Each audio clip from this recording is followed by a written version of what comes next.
सभा जिंदाबाद जिंदाबाद जिंदाबाद। संपूर्ण भारत में ऑल इंडिया फॉरवर्ड ब्लॉक का स्थापना दिवस मनाया जा रहा है। ऑल इंडिया फॉरवर्ड ब्लॉक बहुत पुरानी पार्टी है, 1939 में नेताजी ने बनाई थी। भारत आज़ाद हुआ है तब से चुनाव में रही है। बंगाल में 31 साल हमारी सरकार रही, 33 MLA रहे, 5 मिनिस्टर रहे, सांसद रहे।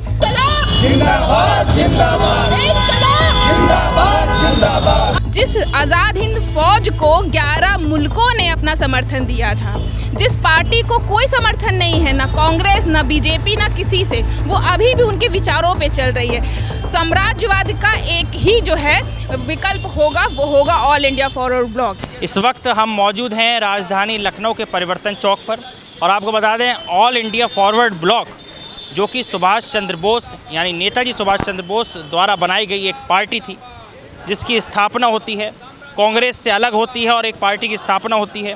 उसी पार्टी का आज स्थापना दिवस मनाया जा रहा है। संपूर्ण भारत में ऑल इंडिया फॉरवर्ड ब्लॉक का स्थापना दिवस मनाया जा रहा है। इसी क्रम में मेरे पीछे कुछ लोग परिवर्तन चौक पर सुभाष चंद्र बोस नेताजी की मूर्ति के समक्ष पहुंचे हैं। यहाँ आप देख सकते हैं आज़ाद हिंद सभा के तत्वाधान में वैचारिक क्रांति कारवा जो कि अलीगढ़ से चलता हुआ राजधानी लखनऊ में पहुँचा है। यहाँ लोग हैं, लगातार नारे लगा रहे हैं और नेताजी सुभाष चंद्र बोस के जो विचार थे उनको धरातल पर लाने की एक अटल कोशिश कर रहे हैं। आगे बढ़ेंगे और इन लोगों से जानकारी एकत्रित करने की कोशिश करेंगे किस तरह से ये कार्यक्रम बन रहा है और किस तरीके से ऑल इंडिया फॉरवर्ड ब्लॉक को आगे बढ़ाया जा रहा है। क्या शुभ नाम है आपका? क्या शुभ नाम है, क्या पद? मेरा नाम डॉक्टर राकेश सक्सेना है। मैं आज़ाद हिंद सभा का राष्ट्रीय अध्यक्ष हूँ। आज यहाँ पर नेताजी सुभाष चंद्र बोस की प्रतिमा के समक्ष, जिन्होंने नेताजी ने ही आज ही के दिन 22 जून 1939 को ऑल इंडिया फॉरवर्ड ब्लॉक की स्थापना की थी, आज उनका 87वां स्थापना दिवस है। हम लोग इस अवसर पर आज़ाद हिंद सभा के तत्वाधान में अलीगढ़ में जो हम लोगों ने नेताजी सुभाष चंद्र बोस की प्रतिमा नेताजी की 100वीं जयंती के अवसर पर लगवाई थी, अपने माध्यम से वहीं से एक वैचारिक क्रांति कारवां प्रारंभ हुआ, जिसमें हमने एटा, उन्नाव, कानपुर में हमने सभाएँ की। कानपुर में नेताजी की प्रतिमा थी, वहाँ पे माल्यार्पण करके श्रद्धांजलि अर्पित की और उसके बाद ही हमारा कारवां यहाँ लखनऊ में पहुँचा है।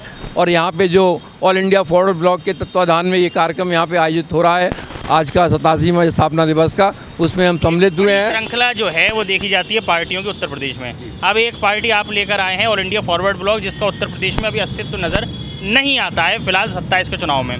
क्या कुछ एक संदेश है यहाँ से, किस तरह से लोगों को जागृत किया जाएगा, क्या एक संदेश देनी? ऑल इंडिया फॉरवर्ड ब्लॉक बहुत पुरानी पार्टी है, 1939 में नेताजी ने बनाई थी। बंगाल में 31 साल हमारी सरकार रही, 33 MLA रहे, 5 मिनिस्टर रहे, सांसद रहे।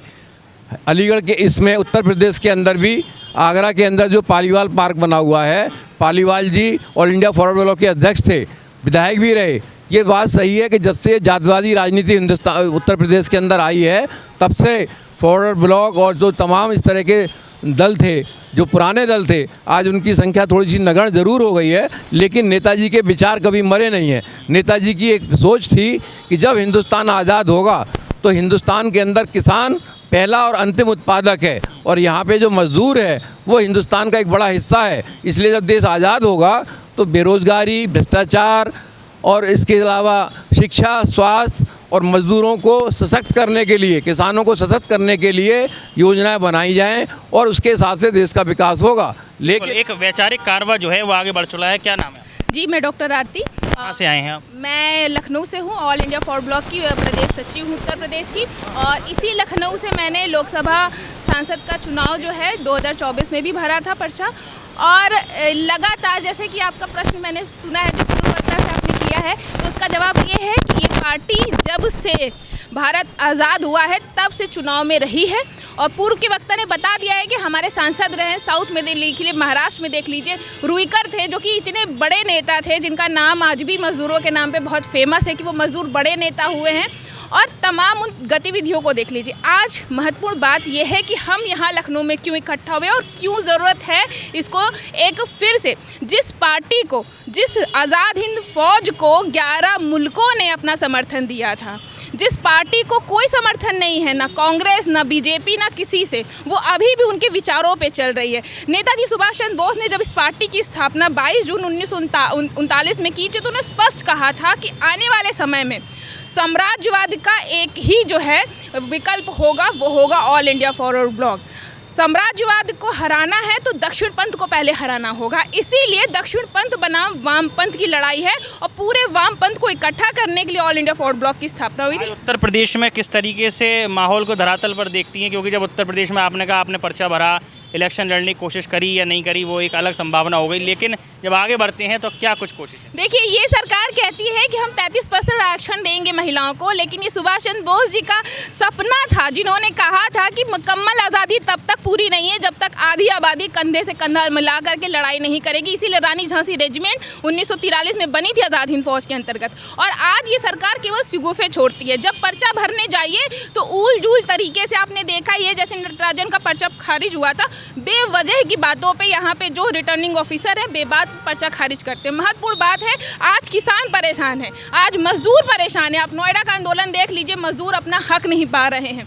स्टूडेंट देख लीजिए, नीट के पेपर लगातार लीक हो रहे हैं, आज भी बच्चों को पेपर देने में इतनी असमर्थता हो रही। कोई भी कॉम्पिटिटिव एग्जाम है, जो इलाहाबाद रहता है उसका लखनऊ पेपर जाता है, अगर कोई लखनऊ रहता है तो उसको दे देते हैं गाजियाबाद। एक तो ट्रैवल इतना इनकन्वीनियंट हो चुका है, रेलवे की हालत आप देख रहे हैं, प्राइवेटाइजेशन, निजीकरण।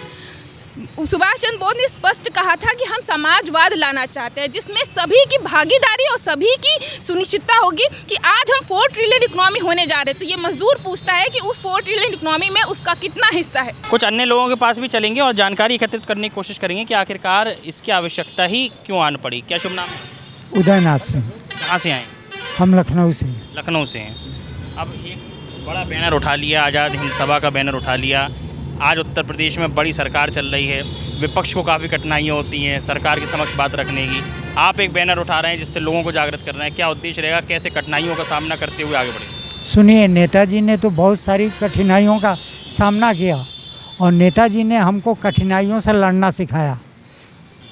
नेताजी ने जो किया, 22 जून आज के दिन नेताजी ने उस समय ब्रिटिश सरकार को चुनौती दी और समझौतावादी ताकतों को भी चुनौती दी कि देश से अंग्रेज़ों को कह दो कि ये देश छोड़ के चले जाए। समझौता, जो मेरा पूरा देश कब्जा करके बैठा, उससे हम समझौता क्यों करेंगे? हम नया इंडिया बनाएंगे। और उस समय गांधी जी को उन्होंने संदेश दिया, ये कुटीर उद्योग नहीं चलेंगे, अमेरिका, ब्रिटेन और फ्रांस से लड़ना है तो हमको बड़े बड़े उद्योग लगाने। कौन सी ताकतों से लड़ेंगे? हमारे पास तो फांसीबाजी ताकतें हैं और हमारे पास साम्राज्यवादी ताकतें हैं। हमारे देश में जो संचालित अभी सरकार चल रही है वो फासिस्ट की सरकार है, जो कोई नियम कानून तो मान ही नहीं रही है। नियम कानून नहीं मान रही। वो जवानों से लेकर बुजुर्ग भी मौजूद हैं। क्या शुभ नाम है सर? मेरा नाम गोविंद सिंह। कहाँ से आए हैं? मैं अलीगढ़ से आया हूँ। अखिल भारतीय पंचायत परिषद का राष्ट्रीय महासचिव हूँ। ये हमारा नॉन पॉलिटिकल संगठन है। सुभाष चंद्र बोस जी का कहना था, भारत की आत्मा गांव किसानों में बसती है। हम लोग ग्राम पंचायतों को मजबूत करने के लिए, सशक्त करने के लिए, उनको पूर्ण रूप से अधिकार देने के लिए कार्य कर रहे हैं। और इसमें सुभाष चंद्र बोस जी के जो विचार हैं वो गांव किसान के लिए मजबूत है। हम डॉक्टर इनका राकेश सक्सेना जी का इस मामले में ये फॉरवर्ड वर्क में काम कर रहे हैं, हम इनका सहयोग कर रहे हैं। बिल्कुल, कुल मिलाकर आप देख सकते हैं कि एक संख्या बल यहाँ पर मौजूद है जो कि आज़ाद हिंद सभा की बात कर लें, ऑल इंडिया फॉरवर्ड ब्लॉक की बात कर लें, जिसके तत्वाधान में यहाँ पहुँचता है और अपनी बात को समक्ष रखता है। एक आखिरी सवाल यही पूछूंगा कि क्या एक बड़ी ताकतें हैं जिनके खिलाफ आज लड़ने के लिए आवाज़ बुलंद की जा रही है? कौन सी वो ताकतें हैं और कौन से वो मुद्दे हैं जिन्हें लेकर धरातल पर उतरने की तैयारी? आज हिंदुस्तान को जो यहाँ का सार्वजनिक ढांचा मजबूत किया गया था पिछले 50 वर्षों में देश की सरकारों ने, जिसमें समाजवादी कि जो हमारे विधायक और सांसद रहे उनके दबाव में आके आज की ये सरकार पूरी की तरह से कॉरपोरेट हाउस को, इस देशों को बेच रही है। हमारे हवाई अड्डे, हमारे पोर्ट, हमारे रेलवे स्टेशन, हमारी एजेंसियां, जो चीज़ गवर्नमेंट की थी, तमाम चीज़ों को उसको गिरवी रखा जा रहा है उन बड़े 2-3 चंद पूंजीपतियों के हाथ में। गरीब और गरीब हो रहा है, और जो चंद पूंजीपति हैं वो, और उनकी 543% की संपत्ति अडानी की बढ़ गई, तमाम चीज़ें अडानी बढ़ गई। 1 रुपये में अफीम की कोठी दे दी गई। हम धर्म की बात करते हैं, लेकिन राम मंदिर में 200 करोड़ का घपला हो गया। किसने किया? कौन लोग हैं वो? इसके ऊपर कोई आवाज़ नहीं उठा रही, कोई संत नहीं बोल रहा, कोई सरकार का मंत्री नहीं बोल रहा कि पैसा कहाँ गया। कृष्ण जन्मभूमि के अंदर भी यही घोटाला हुआ है। इस तरह के तमाम घोटाले धार्मिक मंदिरों के अंदर आज हो रहे हैं। 200 करोड़ रुपया सोना चांदी सब गायब हो रहा है।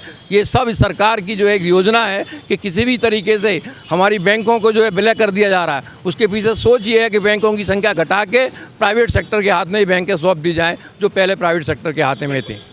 बहुत शुक्रिया। आप लोग देख सकते हैं कि पीछे एक संख्या बल यहाँ मौजूद है जो लगातार नेताजी सुभाष चंद्र बोस यानी ऑल इंडिया फॉरवर्ड ब्लॉक जो पार्टी स्थापित हुई थी उसके स्थापना दिवस को यहाँ पर मना रहे हैं और एक संदेश कड़े रुख में अख्तियार कर रहे हैं कि उत्तर प्रदेश में यदि समग्रता नहीं आएगी, यदि उत्तर प्रदेश में इस तरह के मुद्दे जनता के मुद्दे बने रहेंगे जहाँ पर स्वास्थ्य शिक्षा के लिए लोगों को संघर्ष करना पड़ेगा, तो इस तरह से लोग आगे आएंगे और उत्तर प्रदेश में इस तरह की रैलियाँ आम हो जाएंगी। कैमरामैन दीपक के साथ ऋषभ सक्सेना, सी न्यूज़ भारत, लखनऊ।